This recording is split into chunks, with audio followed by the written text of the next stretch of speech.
ja ilma ka väljas käia. Niisiis, täna meie teema on võrdlus. Kui me loeme retoorika käsitlusi, ükskõik kas antiikseid või moodsaid, siis jääb mulje, et liigutakse vähem tähtsast ja lihtsamast keerulisemate asjade üle. Võib-olla tihti see tipneb metafoori käsitlusega. Ja et metafoor on tähtsam kui keerulisem kui need lihtsamad asjad, mis oli alguses. Tegelikult asi on otse vastupidi. Kõige fundamentaalsem ja kõige võib-olla keerulisem on nimetamine. Nii, ütleme, ontogeneesis kui filogeneesis. Mis see on? Ja siis, ma ei tea, mis see on, aga vähemalt me oskame panna talle nime või oskame tema nimetada. Ja siis see on mingisugune ühelt poolt arusaamine, aga teiselt poolt mingisugune valitsemise vorm. Eriti see puudutab päris nimesid. Üldnimesid, eriti päris nimesid. Paljudel rahvastel siiamaani on teatud tabu ja vastavalt sellega tõrge oma nime nimetamise. Ja? See oli kindlasti ka eestlastel. Mis on nimi? Nipitiri. See on paljud vanad tabud ja hirmud on üle läinud laste tehnikatesse või kõnepruuki. Võõrale ei ütle oma nime ja mitte ainult oma päris nime, aga mis asi see on, millega sa seal põllu töötled? Ja? No, nipitiri. Sest kui ma ütlen, kui sa hakkad teadma selle nime, siis sul on ka mingisugune võim minu asja üle. No. Teine sellega osaliselt seotud, et igat asja ei näidata. No, paljudel rahvastel, näiteks Vene külades kuni 20. sajandini, aga pole osaliselt ka praegu, näiteks väikest last ei näidata. Tuleb selline südamlik tädikene, et oi kui ilus lapsukene ja nii edasi, ja siis laps hakkab kuivama. Eesti keeles vist ka veel ära kaema, jah? Las ma kaen, pole siin midagi vahtida. Ja asjad ei ava ise oma nimesid ja nagu nad on peidus. Ja siin on nagu kuni, siiamaani nagu kaks põhilist traditsiooni mõtlemises. Üks selline descartelik, et loodus ei mängi meiega peitust. Ja kui me õige, see tähendab descarteliku meetodiga talle läheneme, siis on nagu avatud raamat. Me loeme looduses kõik, jah.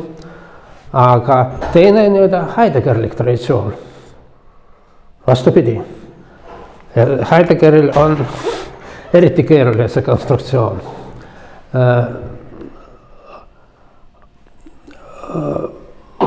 Mitte ainult loodus, aga olemine avab ennast läbi peitmise ja peidab ennast läbi avamise. See tema põhiline termin, aletheia, nagu avamine. Aga mida rohkem ta ennast avab, seda asi läheb keerulisemaks. Ma võrdlesin see Heideggeri mitte maailmavaate, aga maailma tunnetust Kleini pudeliga. Ma igaks juhul seletan, mis asi on Kleini pudel. No, kõik teate, mis asi on Mööbiuse leht või Mööbiuse riba, jah? Teate. See on asi, mis näeb välja nagu kahemõõtmeline, aga tegelikult on ühemõõtmeline. oleks mul paberileht, mul on paberileht, ma võin teile demonstreerida. Jah.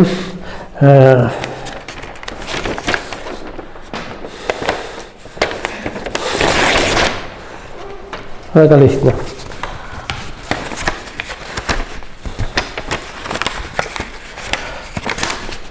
Ühendame niimoodi ja siis, kui me liigume pliiatsiga mööda seda, siis me tuleme samasse kohta ilma selleta, et ületaks rea. Ta näeb välja nagu kahemõõtmeline, aga tegelikult ühemõõtmeline. Kleini pudel on asjandus, mis näeb välja nagu kolmemõõtmeline, aga on kahemõõtmeline. Ta on selline pudel, kuhu valad vett sisse, aga see vesi valab välja, mitte august. Ta on niimoodi konstrueeritud. Ma ei hakka joonistama, aga lihtsalt nagu selline anum, kus see, mis asi, kõri läheb enda sisse. Ja niimoodi on ka, tähendab, mida rohkem lähed sinna sisse, seda lähemale sa oled selle välisruumil. Nii ka on see Heideggeri idee. See tõde muudkui avab ennast ja mida rohkem ta ennast avab, seda sügavamale me lähme. Mida sügavamale läheme, seda lähemale me oleme selle välispinnale. Niisiis, esimene ja võib-olla kõige kriitilisem operatsioon on nimetamine.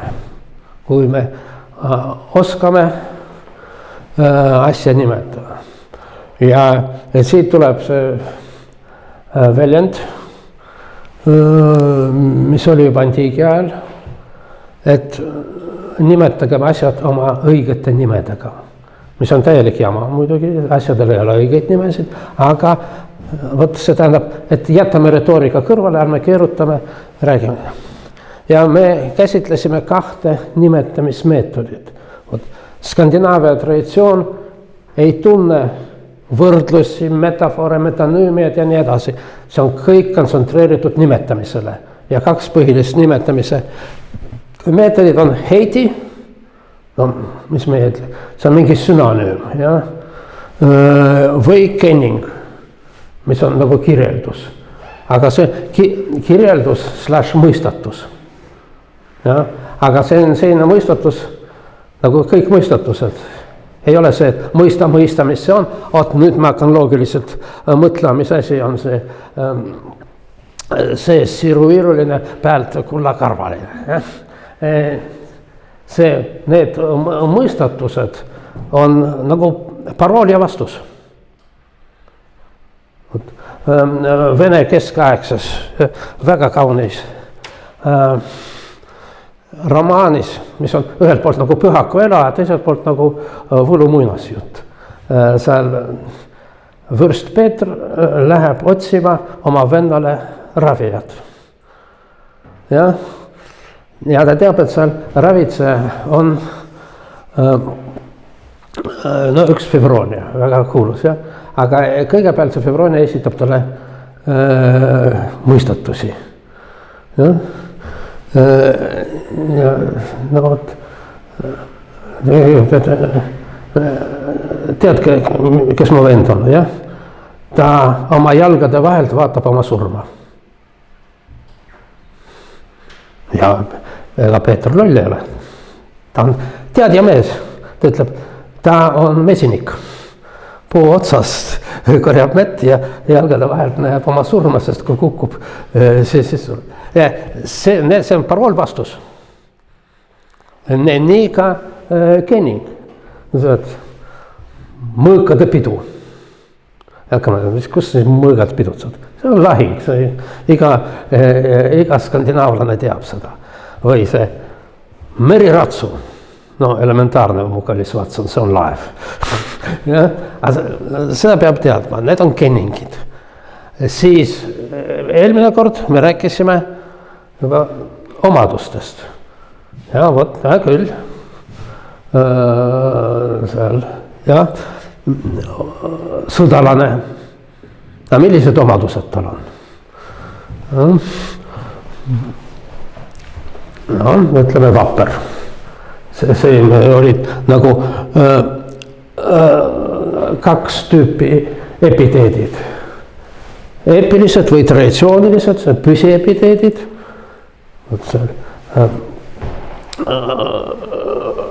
Väljajalgne Achilleus on väljajalgne alati, kui ta magab, kui istub, on ikka väljajalgne. Seda ei saa. Või siis moodsad epiteed, üllatused.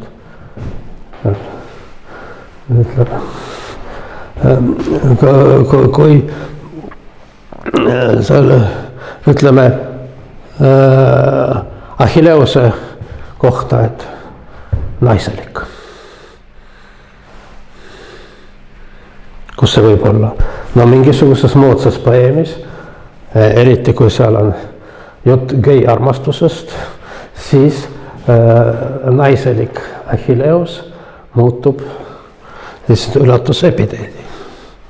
Ja nüüd järgmine aasta. Me teame midagi asjadest, me oskame neid nimetada, me oskame iseloomustada nende omaduse ja nüüd millega asjad on seotud. Ja esimene ja võib-olla kõige põhilisem seos on, mille sarnane see on. Ja see on võrdlus. Terminoloogiat. Sellele, mida me nimetame võrdluses, on kreekas tegelikult 3 terminit, mis ei tähenda täpselt sama. Esimene, Aristotelesel on põhiliselt eikon. Aga eikon ei ole ainult võrdlus. See on kujutis, näiteks kiriku ikoonid on tulnud samast. Aga no, üldiselt ka teiste retooriliste figuuride kohta võis öelda eikon. Nii, see on siis kujutis, see on võrdlus ja see on analoogia. Analoogia muuseas ka kreeka sõna. Aga Euroopa keelt, et see tuli läbi ladina. Nii. Kujutis on räägitud sarnasusele. Teine termin on parabolee. Kõrvutamine. Võtame 2 asja ja kõrvutame. No, ütleme, see kõrvutamise kohta on ka teine sõna ka eesti keeles. See on sümbol. Sümbolo. Tõstame juurde. Või nagu ütles legendaarne Tartu Ülikooli töötaja dotsent Ernits, kui ta seletas, mis asi on semiootika, see on juurde viskamine, sümbolo. Võib ka niimoodi, mitte juurde tõstmine, aga juurde viskamine.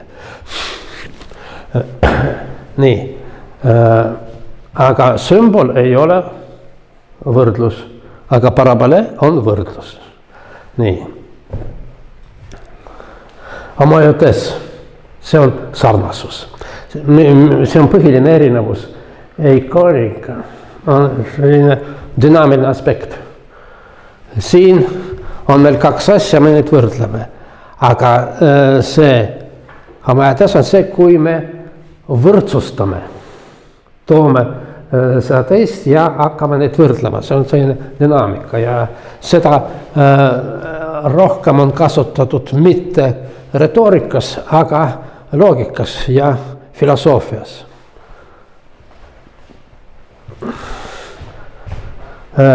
Ladina keeles põhiline termin ei ole see, mis praegu on põhiline, mitte comparatio, vaid similitudo. See on võrdlus. Aga moodsateste keelde tuli see comparison, comparatio, see läbi, see on pigem nagu nagu need 2. Me võtame ja hakkame võrdlema, aga similituud nad on juba võrdsed. ja siis ka Kreekast tulnud termin analogia, mis tähendab proportsioonid ja vastavust.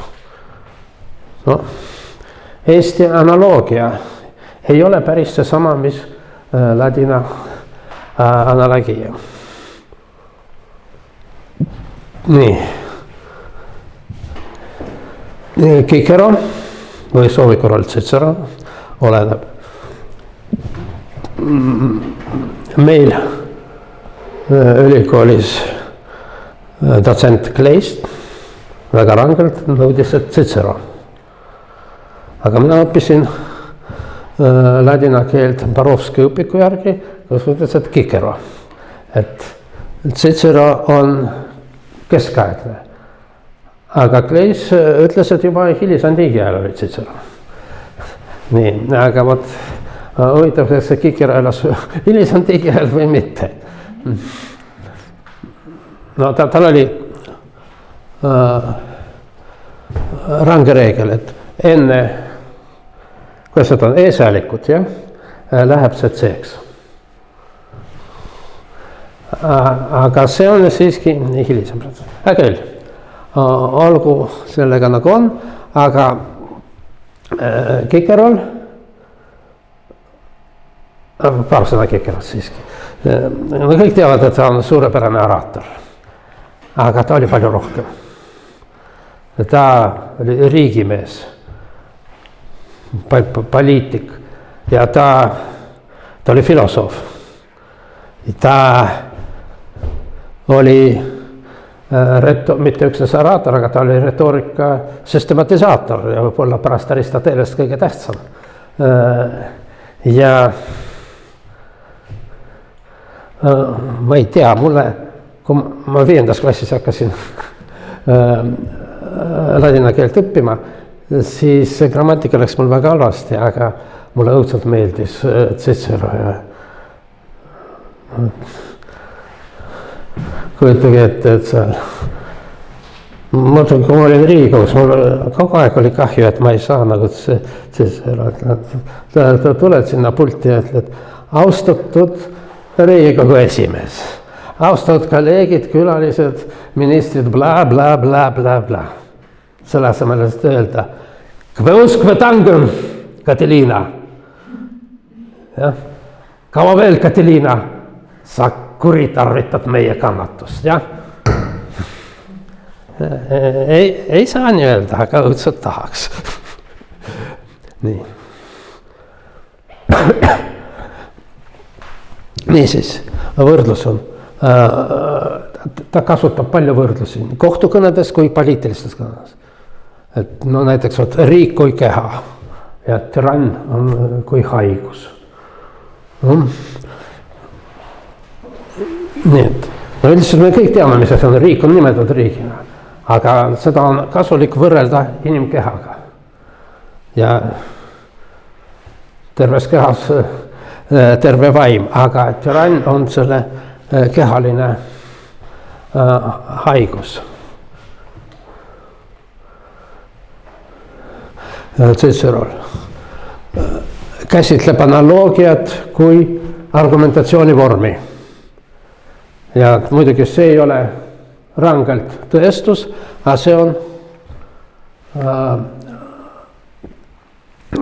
võrdlus näitab sellist tõenäolisust.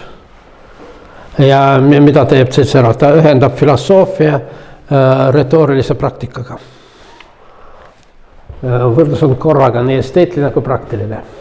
Nii, tuleme tagasi. Platon. Platon ei anna võrdluse teooriat, aga ta pidevalt kasutab. Kogu ta mõtlemine on selline võrdlemine. Nagu tõde kui päike.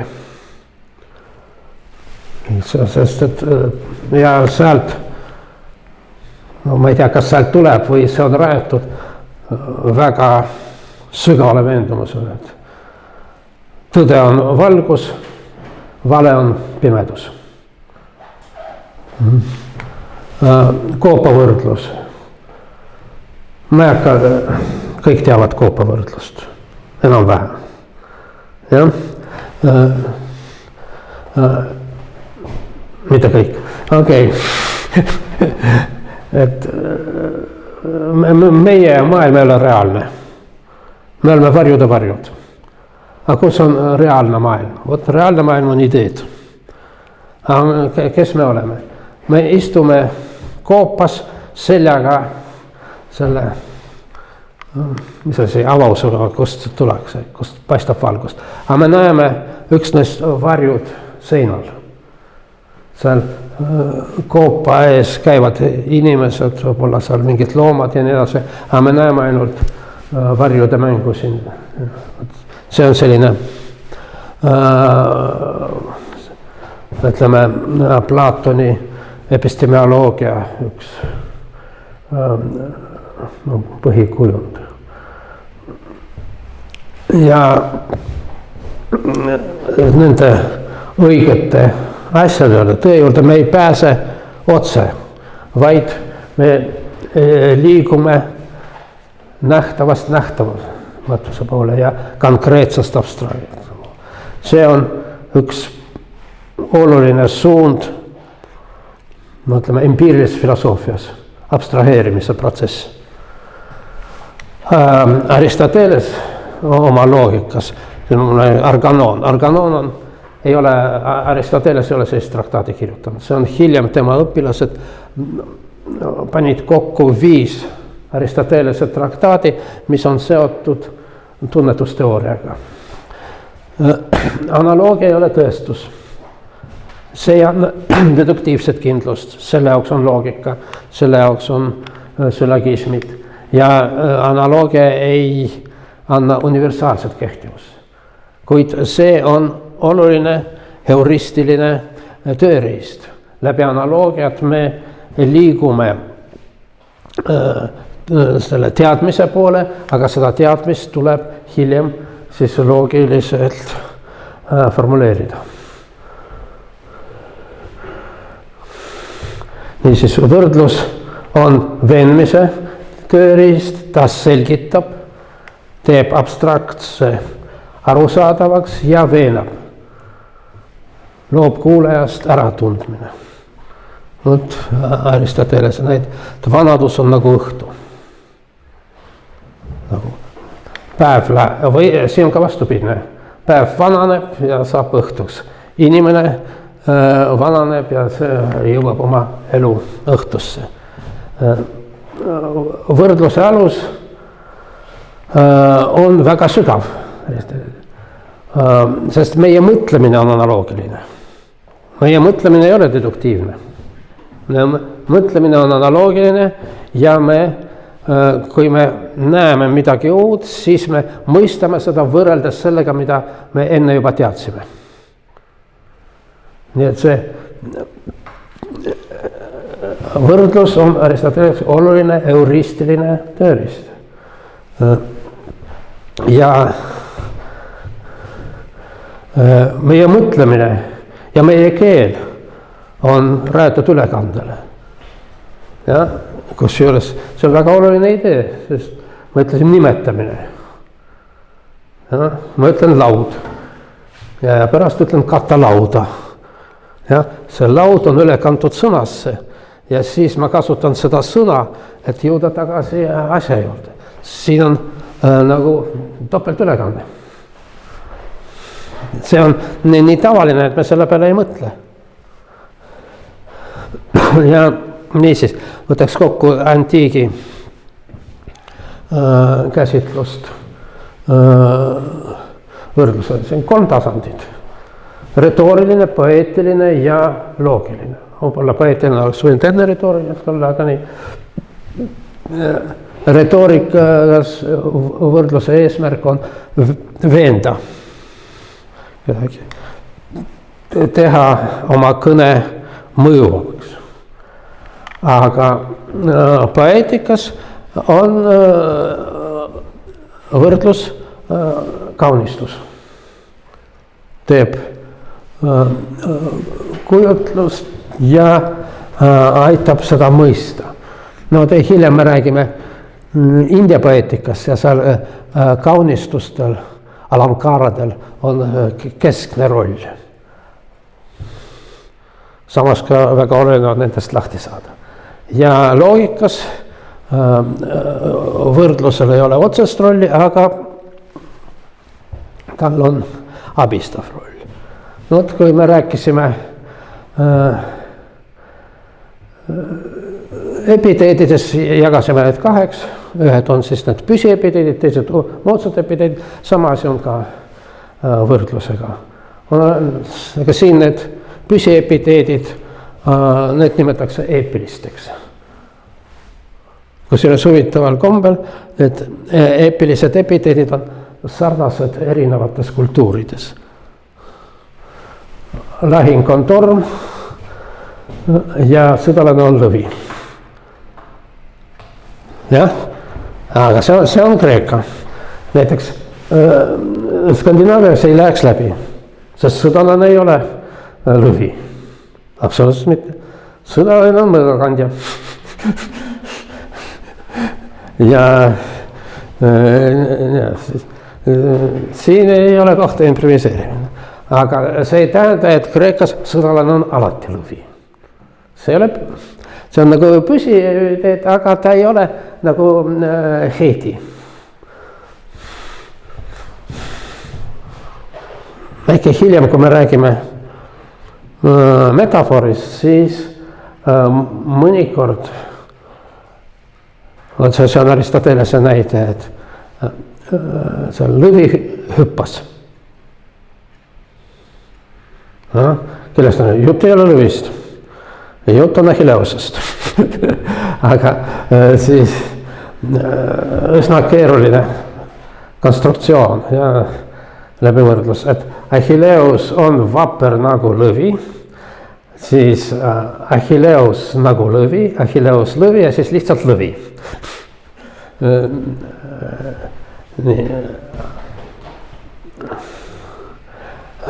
Siin juba antiigi ajal tekkis selline pinge kahe tõe vahel.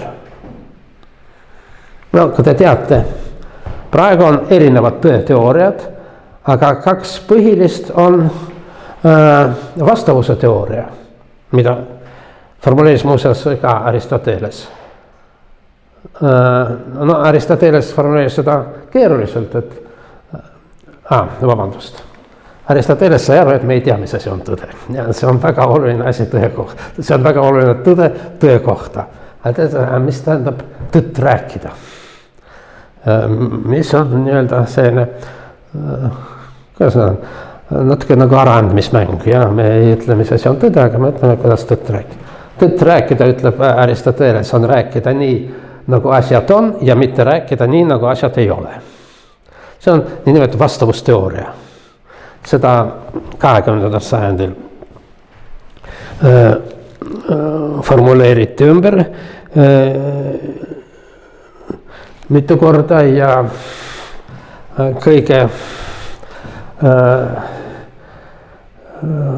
populaarsemaks sai Alfred Tarski, Poola-Ameerika loogik ja filosoof. See ütles, et ta ütleb, et kui lumi on valge, siis ütlus lumi on valge vastab tõele. Kui lumi ei ole valge, siis ütlus lumi on valge ei vasta tõele. Nii, see on väga lihtsustavalt ütlesin. See on üks teooria. Aga teine teooria on see, et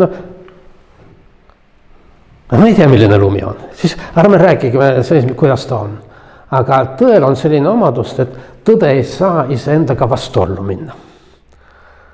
Ja sellele on rajatud mitu matemaatilist tõestusvormi, et ma ei oska eesti keeles öelda, доказательство противного. Tõestus nagu, et ütleme, meil on see vaja tõestada, et A võrdub B-ga, jah. Oletame, et A ei võrdu B-ga, siis me tuleme igasugust järelduse sellest ja sattume vastuollu.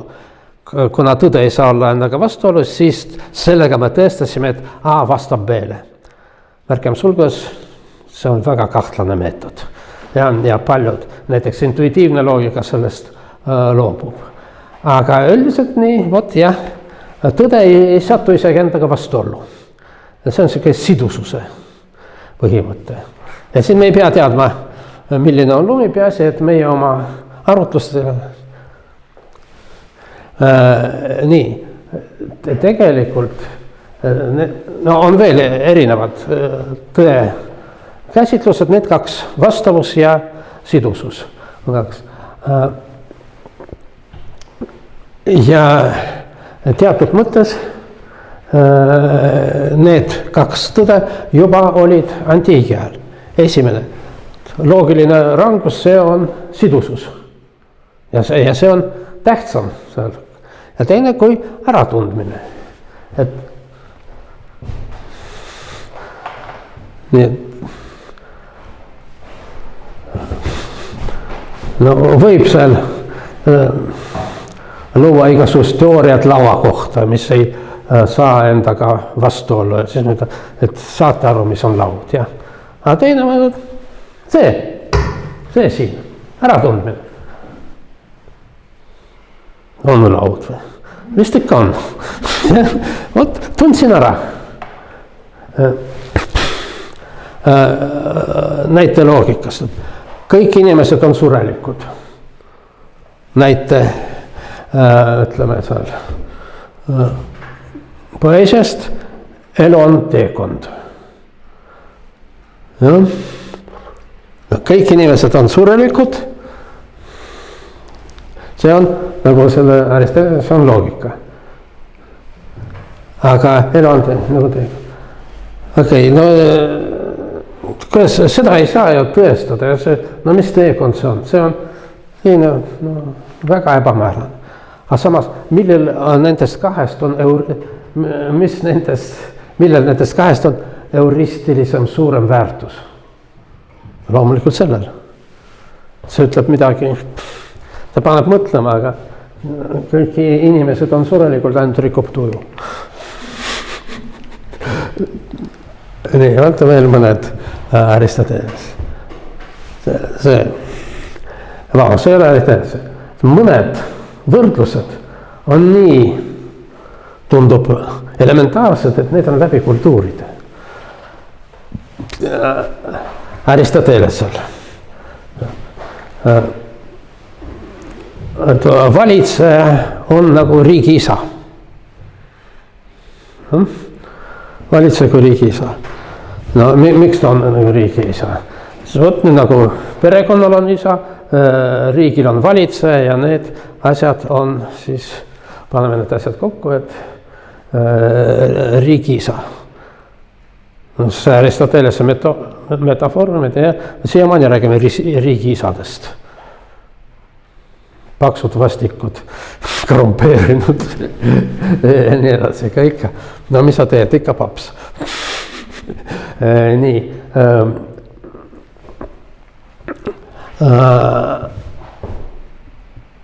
Ja valitseja kui riigi isa, see Aristoteles, see on positiivne.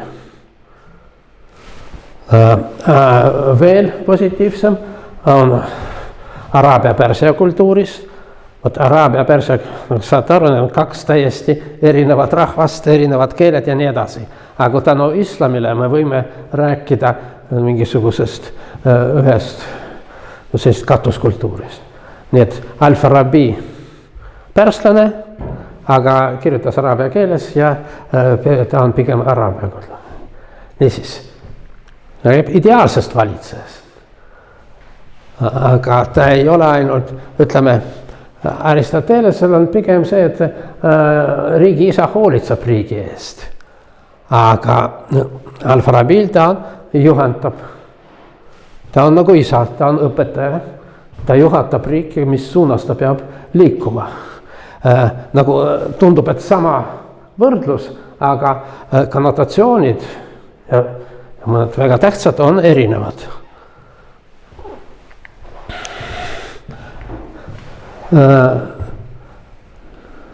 Arthashastra sanskriti mõtleja, tema kohta on vähe teada, Al-Farabi kohta me teame üsna palju. Ka selline sarnane metafoor, et kuningas rahvale on nagu isa lastele. Aga mis isa teeb? Hoolitseb, karistab, õpetab. Ja see on see, et isal võrreldes lapse suhtes on jõud. Ja laps peab kuulata isa. Araabia traditsioonis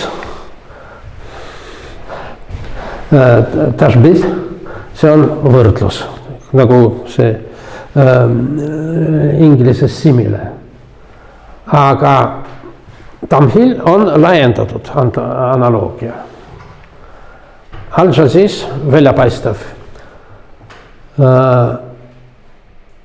Eesti keeles ei ole polymaat, kuidas see on? Polyhistor, jah? See termin. Nagu selles Pärsia-Araabia kultuuris, nagu Euroopa renessansi tegelased, nad tegelesid väga paljude asjadega. Tema järgi võrdlus on see, mis teeb nähtamatu nähtava ja niisiis peidab nähtava ja avab nähtamatut. No, nagu see Heideggeri Aletheia. Ja aga toob ka intellektuaalsed naudingud. See on tema selline laiendatud võrdlus. Hea kõneleja on nagu osav vibukütt. Ta ei lase noolt enne, kui siht on selge. Ja, selge. Al-Kafira Žrani, Pärsia autor,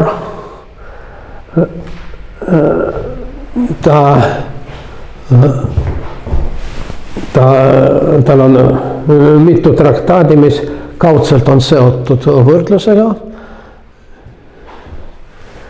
Ja tal on veel selline oluline asi, et kui me räägime võrdlustest, siis jääb tunne, et me võime kõike võrrelda. Aga temal on oluline see, et on asju, mida ei saa võrrelda. No see on ka kristlikus filosoofias. Et me rääkisime, et Achilleus ründas nagu lõvi, mitte ainult Kreekas. Hea sõdalane ründab nagu lõvi. Ja mis tähendab nagu lõvi? See on teistmoodi kui Kreekas. Mitte ainult jõud, muuseas, seal Homerosel, see on nagu lõvi, tähendab nii kiiresti nagu lõvi. Achilleus on välejalgne ja ta on lõvi, sest lõvi ründab väga kiiresti. Aga siin seda kiirust ei ole, tal on jõud ja lõvil on loomulik autoriteet loomade üle.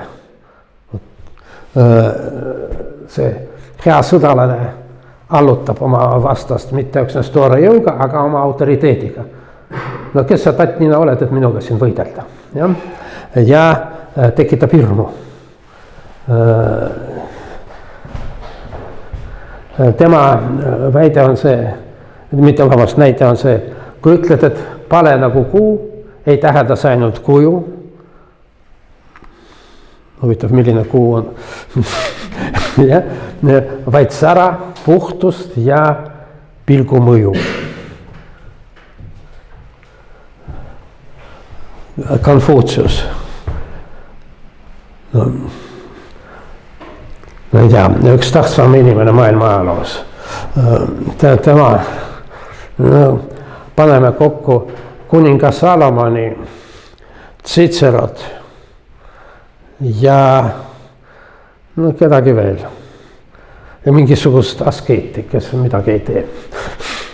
Ja, sest et miks ma nii ütlesin, sest et õilis inimene alati kuulatab valitsejad.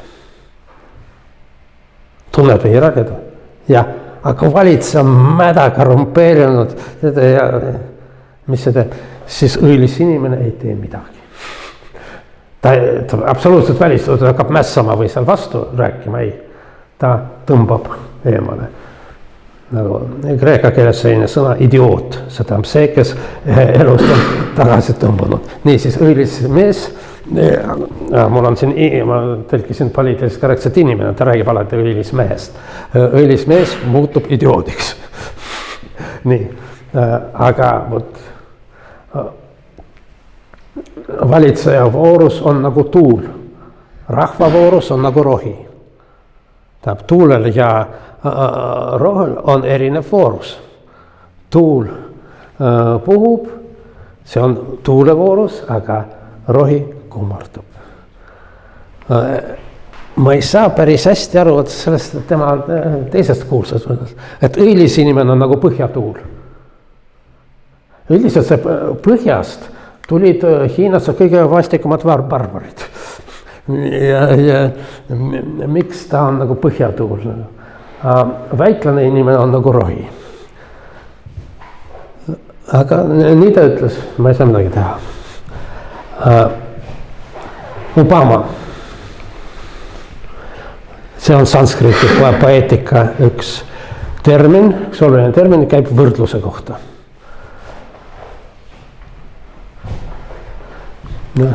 Raama on lahingus nagu lõvi elefantide seas. See on eposest Ramayana.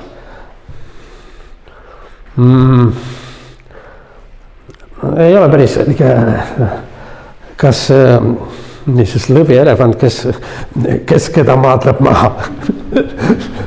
Aga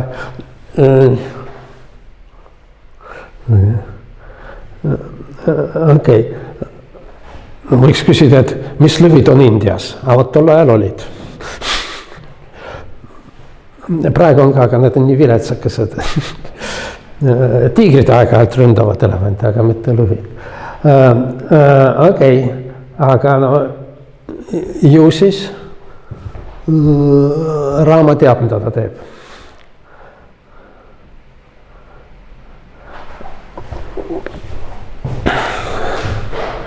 Kas minu lemmikütlus Dhammapadas, mälitõlkes see ei kõla nii nagu mulle meeldib, aga ma ütlen nii, nagu mulle meeldib, et võida kõik lahingud ja loobu võidust.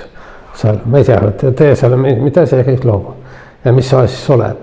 Siis oled nagu kuningas, kes võitis oma kõike vaenlasi ja siis andestas neid. Või, ja see on minu lemmikkoht, nagu elefant elevanti metsas. Mälitõlkes on lihtsalt elefant metsas, aga mulle meeldib seda Parovi tõlke nagu elefant elevanti metsas. See, ma pean ütlema, on see väga kihvt tunne. Nii, nagu lill levitab lõhna, nii levitab luule emotsiooni.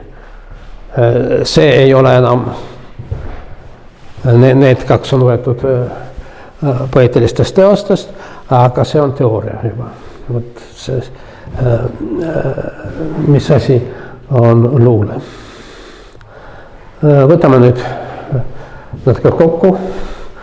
Araabia Pärsia traditsioonis võrdlusel on retooriline ja semantiline kultuur. Siin on oluline, et nad jätkab sellist kreeka traditsiooni, et võrdlusel on